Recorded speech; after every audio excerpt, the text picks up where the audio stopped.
catch us off guard. Moments where we come to realize that we may not encounter someone ever again. And you know what's interesting about that? It reminds me of what the Buddha said. It's like, meet everyone as if for the first time, every time. And say goodbye as if it's the last time, every time. Because it brings us to an awareness of uncertainty. And it brings us to the place where we can consciously say we are not taking this for granted. When you hug someone goodbye, it's like dropping into that moment of that hug, because it could actually be the last time you see that person, or the last time they see you, the last time you hug that person, the last time they hug you. Every interaction is its own beginning and end. And what's making me think about the reality that we may not see someone again, as I'm reflecting on a patient, someone I've been in touch with very regularly, and something about today and the happenings with this patient, I said to myself, wow, I may never talk to you again. And it made me just feel like every moment is so important and so real. And being able to be in a person's life when they're going through health issues that ultimately are irreversible, that are progressive, be it a chronic condition that has led to its end, or a sudden diagnosis, being able to be with someone as they journey through that, and to arrive at the inside, it's an honor and a privileged position to be in, to bear witness to a person's vulnerable time as they face their mortality and have to hold the fear of that. And it's also a moment for me where I just feel gratitude for the opportunity to bear witness, and to know that it's not for naught.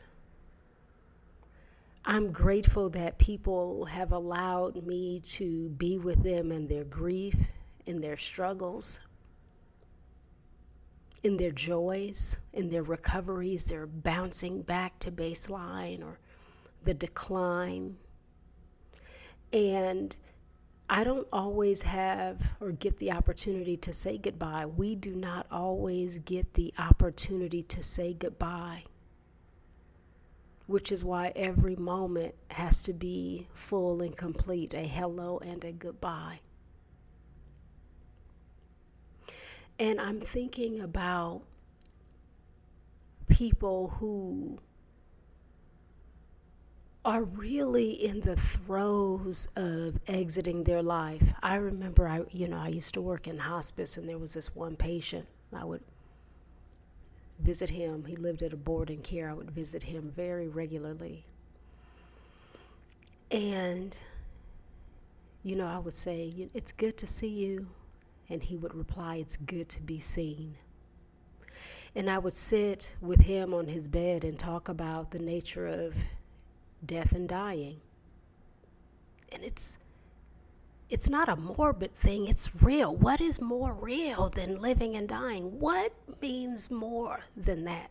The space between being born and dying, to live in the space between two. And I would sit with him, and he would say,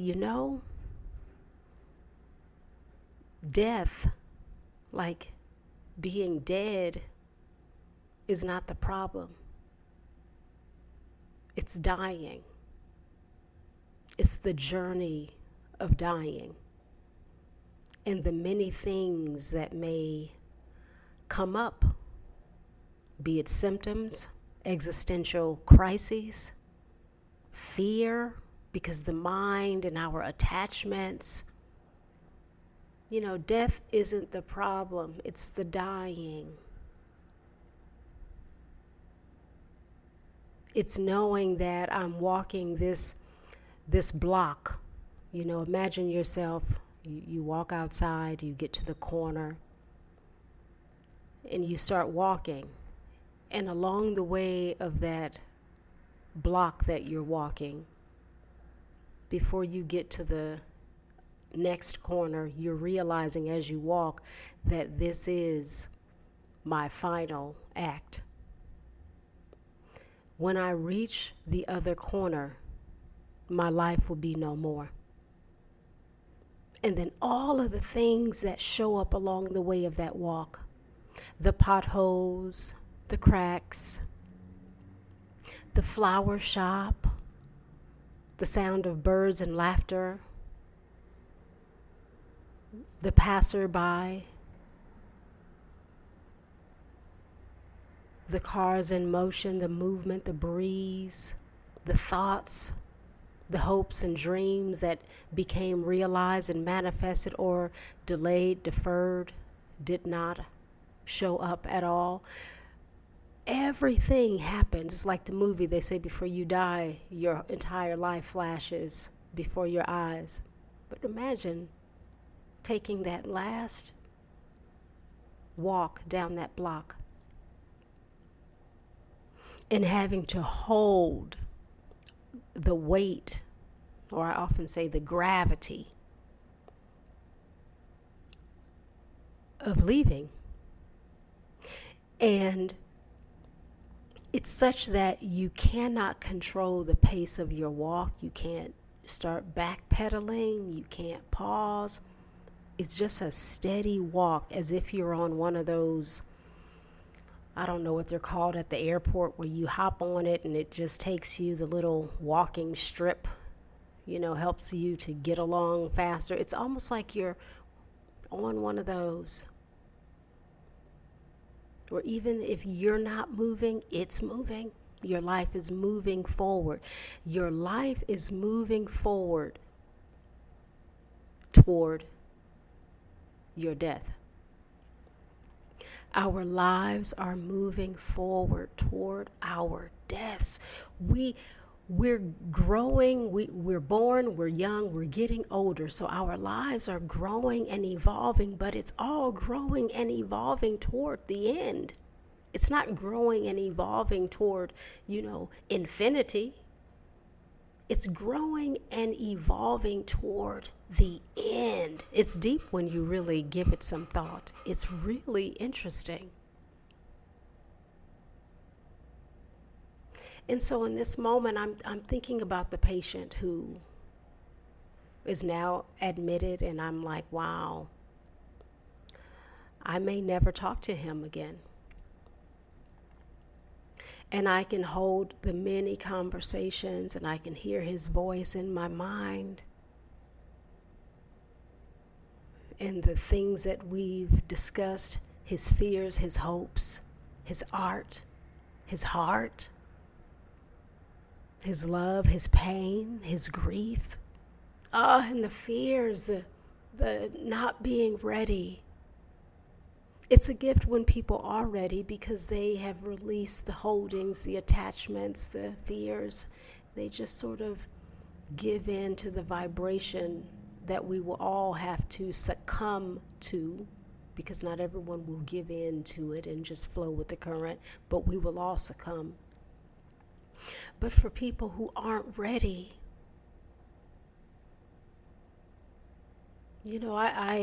I'm holding the space for people who aren't ready to either leave or let someone leave, bear witness to someone's leaving.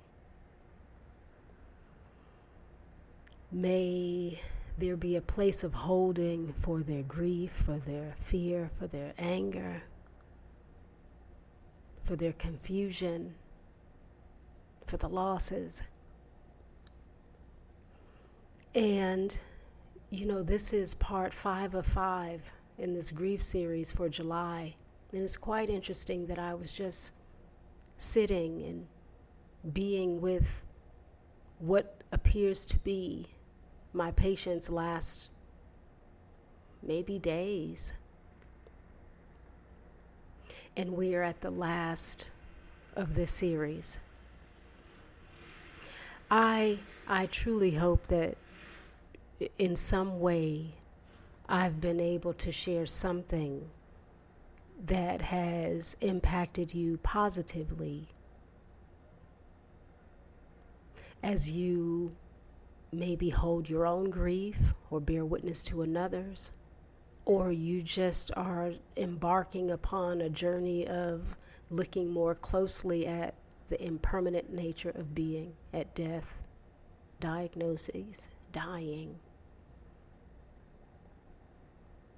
Your presence is real for me, and I greatly give thanks for your listening ear. And I want to leave us in this moment with this episode to say, hug and hold and love and cherish every moment and person with whom you hug and hold and love and cherish in a way that brings you to its start and its ending. That the hello is a full and complete hello, and that the goodbye is a full and complete goodbye. And for no reason other than that we live in uncertainty and that nothing is guaranteed to us. And so we give our attention and time in such a way that honors the moment now. May we honor the moment now and turn toward that which may be very hard and sad and unsettling, so that we can grow in intimate connection with the truth of our impermanence, with the truth of our time being finite. Thank you. I appreciate your presence and your ear and the time that you spend with me here on the path. I hope you come back around again and again.